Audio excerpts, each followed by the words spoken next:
मेरे गांव में एक बूढ़ा व्यक्ति था, एक सीधा साधा इंसान। वो जब भी मुझे कुछ पढ़ते हुए देखता था तो मुझसे कहता था कि तुम मेरी एक बात ध्यान रखना, तुम एक दिन बहुत बड़े डॉक्टर बनोगे। तो मैंने उन्हें बड़े प्यार से समझाया। मैंने कहा, देखो, पहली बात तो मैं डॉक्टर बनना चाहता नहीं हूँ, और दूसरी बात कि मैं डॉक्टर बन नहीं सकता। जिन विषयों को मैं पढ़ता हूँ उन विषयों से इंजीनियर बनते हैं, ना कि डॉक्टर। मैं फिजिक्स, केमिस्ट्री, मैथ पढ़ता हूँ, और डॉक्टर बनने के लिए पढ़नी पड़ती है बायोलॉजी। तो बूढ़ा व्यक्ति बोला, देखो, मैं कुछ नहीं जानता, मैं तो अनपढ़ आदमी हूँ। मैं तो बस इतना जानता हूँ कि तुम एक दिन डॉक्टर बनोगे। अब कैसे बनोगे ये मुझे नहीं पता। मैंने कहा, चलो आप देख लेना कि मैं क्या बनता हूँ। हालांकि वो तो अब नहीं रहे देखने के लिए, लेकिन उनकी ये बात समय समय पर मुझे याद आती थी, जब वो कहते थे कि तुम देखना, एक दिन तुम डॉक्टर बनोगे। अब मुझे बनना था फिजिक्स का लेक्चरर। तो मैंने एमएससी की फिजिक्स से, उसके बाद नेट निकाला, जीआरएफ निकाला। लेकिन उस समय कोई फिजिक्स में लेक्चर की वैकेंसी निकली नहीं थी। तो फिजिक्स का लेक्चर बनने का सपना तो मेरा सपना ही रह गया। तो मैंने सोचा कि चलो एक काम करते हैं, इंजीनियर बनते हैं। तो मैंने आईआईटी का जो एंट्रेंस था वो क्लियर किया। मेरी तीसरी रैंक आई थी, और मुझे आईआईटी बॉम्बे की टॉप ब्रांच जो थी माइक्रो इलेक्ट्रॉनिक्स, वो मिली। उससे मैंने एमटेक की। तो जब मेरी एमटेक कंप्लीट होने वाली थी, उस समय क्या हुआ कि 2009 का वो साल था। उस समय दुनिया में एक बहुत बड़ा रिसेशन आया था, जिसकी वजह से कंपनियां आ नहीं रही थीं। मतलब मैं जिस ब्रांच में था, उस ब्रांच में ऐसे कोई 25-30 बच्चे होते हैं जिन्हें लेने के लिए 40-50 कंपनी आती थी। मतलब एक कंपनी के हिस्से में कोई एक लड़का भी नहीं पड़ता था।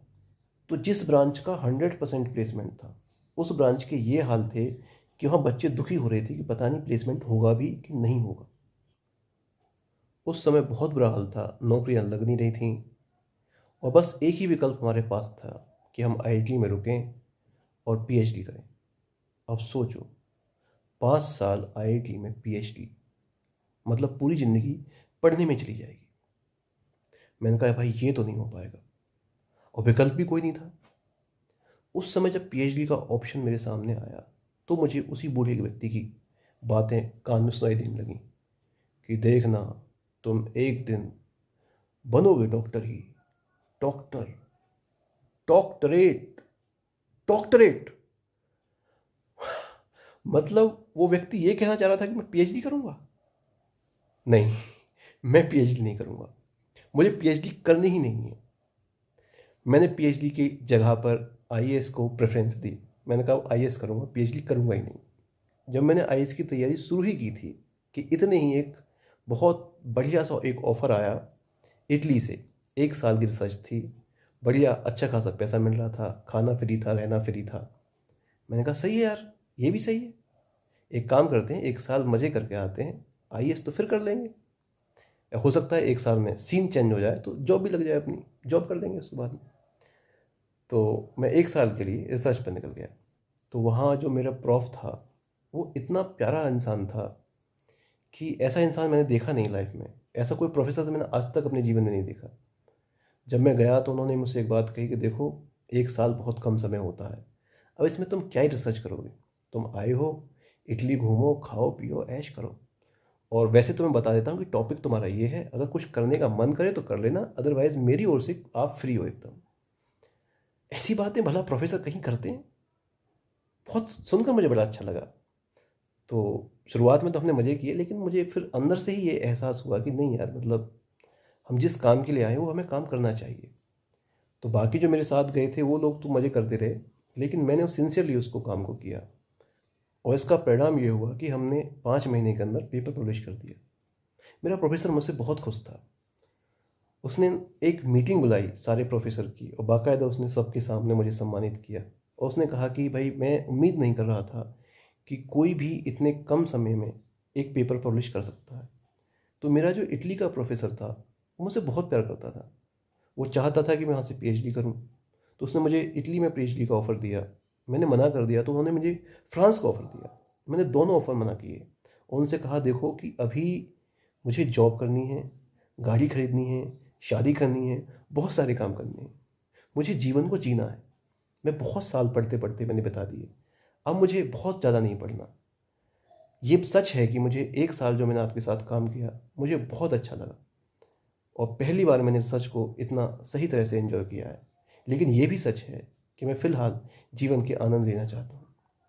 वो समझ गए, बोले ठीक है, तुम जाओ, ऐश करो और जब कभी मन करे तो लौट आना। तो 1 साल बाद मैं इंडिया वापस आया, जॉब लगी, शादी की, कार खरीदी और जीवन के खूब मज़े लिए। लेकिन धीरे धीरे वो सब ज़िंदगी जीते जीते मुझे लगने लगा कि ये भी कोई ज़िंदगी है। जॉब में है क्या? सुबह उठो, जॉब करो, शाम को घर आओ, खाना खाओ, कुछ देर बातचीत करो, सो जाओ, फिर सुबह उठो, फिर ऑफिस जाओ, फिर शाम को घर आओ, फिर खाना खाओ, कुछ देर बातें करो, फिर सो जाओ। ये भी कोई जीवन है? अगर यही रूटीन ज़िंदगी मैं 30 साल तक जीता रहा तो ऐसी ज़िंदगी का फ़ायदा क्या है?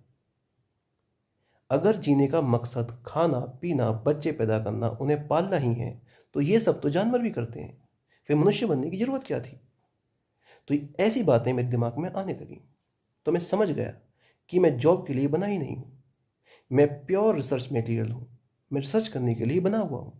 मेरे अंदर एक खोजी मन है जो खोज करने के लिए आतुर है और यह मुझे इस प्रकार का जीवन नहीं जीने देगा। तब मुझे उसी बूढ़े की बात सुनाई देने लगी, देखना तुम एक दिन डॉक्टर बनोगे। डॉक्टर मतलब डॉक्टरेट, पीएचडी। तब मैं समझ गया कि अच्छा, मुझे पीएचडी ही करनी है। लेकिन पीएचडी किस क्षेत्र में की जाए? अगर अपने जीवन की शक्ति को कहीं झोंका जाए तो किस क्षेत्र में और किस लिए, क्या खोजने के लिए? तो मुझे लगा कि सबसे पहले तो मुझे ईश्वर खोजना चाहिए।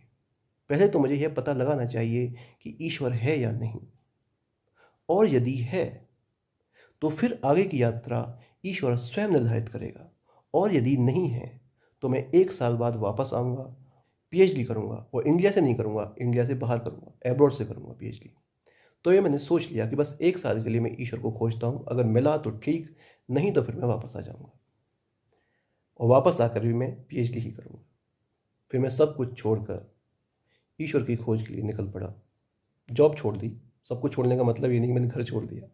मैं घर वापस आया और 1 साल जब मैंने अध्यात्म के क्षेत्र में डुबकी लगाई, उसके बाद मुझे ऐसी ऐसी चीज़ें दिखाई देने लगीं कि मेरी दिलचस्पी बढ़ने लगी।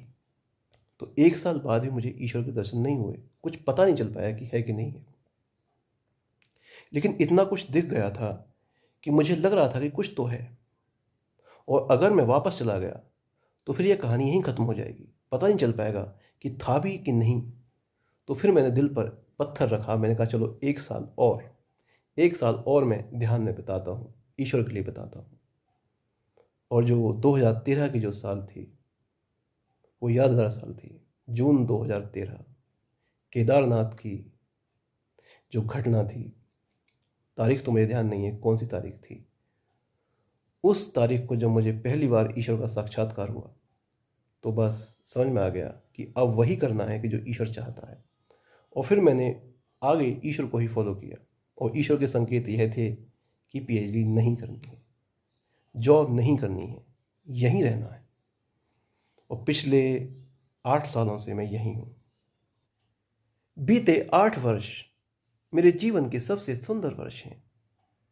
इन वर्षों में मैंने वो देखा जो मैंने पहले कभी देखा ही नहीं था। मैंने वो जाना जो मैंने पहले कभी जाना ही नहीं था। मैंने वो अनुभव किया जो पहले कभी अनुभव किया ही नहीं था। मैंने अपने इस तुच्छ अस्तित्व से निकलकर अपने महान अस्तित्वों के दर्शन किए। इन 8 वर्षों में मैंने धर्म के क्षेत्र में रिसर्च की, खोज की, पीएचडी की, और इस पीएचडी के जो गाइड था, वो गाइड सन 2013 में मुझे ईश्वर के रूप में प्राप्त हुआ। उसी के मार्गदर्शन में मैंने यह सारी यात्रा तय की। इस खोज में खोजने वाला मैं था, मेरा शरीर प्रयोगशाला था, मेरा ईश्वर मार्गदर्शक था, और मेरी खोज का विषय वो शांति या परम शांति जिसे मैं कहता हूँ, वो भी मेरे अंदर ही थी। तो सब कुछ मेरे अंदर ही था, मुझसे बाहर कुछ भी नहीं था। और ये खोज इतनी सुंदर थी कि जिसका वर्णन ये वाणी नहीं कर सकती, वो अनुभव का विषय है। तो जैसा कि प्रत्येक क्षेत्र में होता है, प्रत्येक क्षेत्र में डॉक्टरेट की एक उपाधि दी जाती है, तो क्या अध्यात्म के क्षेत्र में भी कोई उपाधि दी जा सकती है? और यदि उपाधि देगा तो देगा कौन? क्योंकि उपाधि तो ईश्वर ही दे सकता है। और यदि ईश्वर ने उपाधि दे दी तो किसी को पता कैसे चलेगा कि हां, मुझे उपाधि मिल गई? डॉक्टर शब्द का यदि मैं अर्थ देखूं तो डॉक्टर शब्द का अर्थ होता है टू टीच, सिखाने वाला। यह शब्द लैटिन भाषा से निकला हुआ है, जिसका अर्थ है कि वो व्यक्ति जो किसी को सिखा सकता है, उसी को डॉक्टर कहा जाता है। तो अध्यात्म के क्षेत्र में यह कैसे पता चले कि हां, अब व्यक्ति किसी और को सिखाने के योग्य हो गया है? मुझे बिल्कुल भी पता नहीं था, और यही कारण था कि मैं अक्सर चुप रहता था। मैं किसी को कुछ भी नहीं बताता था।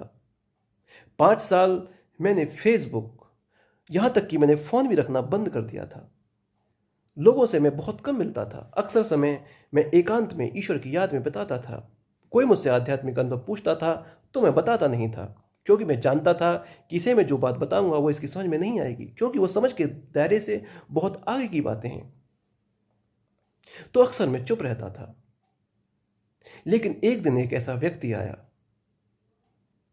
जो इतना प्यासा था, जिसकी प्यास के सामने मुझे अपनी जुबान खोलनी पड़ी। 5 साल बाद मैंने पहली बार अपनी जुबान खोली और किसी व्यक्ति को मैंने अपने अनुभव बताए। जब मैंने उसे अपने अनुभवों के बारे में बताया तो उसने इच्छा जाहिर की कि वह अनुभव मैं उसे भी करा के दिखाऊं। तो ये पहला समय था जब कोई व्यक्ति मुझसे कुछ सीखने आया था। वो प्यासा व्यक्ति मुझसे उम्र में बड़ा था, मेरा मित्र भी था। तो मैंने उनसे कहा कि क्या तुम मेरे विश्वास पे विश्वास कर पाओगे? क्योंकि जो व्यक्ति हमारे आसपास होता है, अक्सर लोग उस पर विश्वास नहीं करते। तो मैंने उनसे कहा कि क्या तुम मुझ पर विश्वास कर पाओगे? तो उन्होंने मुझ पर विश्वास किया। तो जैसा मैंने कहा, उन्होंने ठीक वैसा ही किया। 15 मिनट हुए होंगे कि उनकी जेब में रखा हुआ मोबाइल ट्रिंग ट्रिंग करने लगा, और जैसे ही उन्होंने आंखें खोली, उनके चेहरे को देखकर मुझे हंसी आ गई। वो चेहरा बहुत शांत था। मैं समझ गया कि इन्हें वो चीज दिख गई। तो उन्होंने कहा कि ये क्या है? मैंने कहा कि अब एक काम करो, अब आप यहां से उठो और चले जाओ। और रास्ते भर ये सोचते हुए जाना कि ये क्या है। उन्होंने ऐसा ही किया। वो कह रहे थे कि मैं जब जा रहा था तो मैं बार बार सोच रहा था कि ऐसा कैसे हो सकता है, कोई व्यक्ति भला 15-20 मिनट में यह सब कैसे दिखा सकता है। लेकिन चूंकि उन्होंने देखा था, अनुभव किया था, तो उस अनुभव को रास्ते भर यह सोचते गए कि ऐसा भला कैसे हो सकता है। और उसके बाद उनका पूरा जीवन बदल गया। ईश्वर के बारे में उनकी विचारधारा पूरी तरह से बदल गई। ना केवल उनकी बदली, उनके पूरे परिवार की बदली। फिर वो व्यक्ति कई और व्यक्तियों को लेके आए। बहुत सारे लोग मेरे पास आए। बहुत सारे लोगों को मैंने ध्यान पर बिठाया। यूं तो सबको अनुभव अलग अलग हुए, किंतु उन सारे अनुभवों में यदि कोई चीज उभयनिष्ठ थी, यदि कोई चीज कॉमन थी, तो वह थी शांति। तो जब मैंने देखा कि मेरे बोलने के कारण बहुत लोगों का भला हो रहा है, बहुत लोग बिना किसी बिचौलिया के सीधे सीधे ईश्वर से मिल पा रहे हैं, उसका अनुभव कर पा रहे हैं, तब मैंने सोचा कि अब समय आ गया है कि जो ईश्वर ने मुझे दिया है उसे मैं उसके पुत्रों में बांट दूं। और इसी कारण मैंने इस चैनल को शुरू किया। तो आज उस बूढ़े व्यक्ति की बात सत्य हुई। देखो, मैं तुमसे कह देता हूं कि तुम एक दिन डॉक्टर बनोगे। तो आज मैं डॉक्टर तो हूं, लेकिन एक ऐसे क्षेत्र का जिस क्षेत्र को बहुत कम लोग जानते हैं और बहुत कम लोग जानना चाहते हैं, जबकि यही वो क्षेत्र है जिसे जानने के लिए हमारा जन्म हुआ है। तो आज के लिए बस इतना ही। मिलते हैं अगली वीडियो में।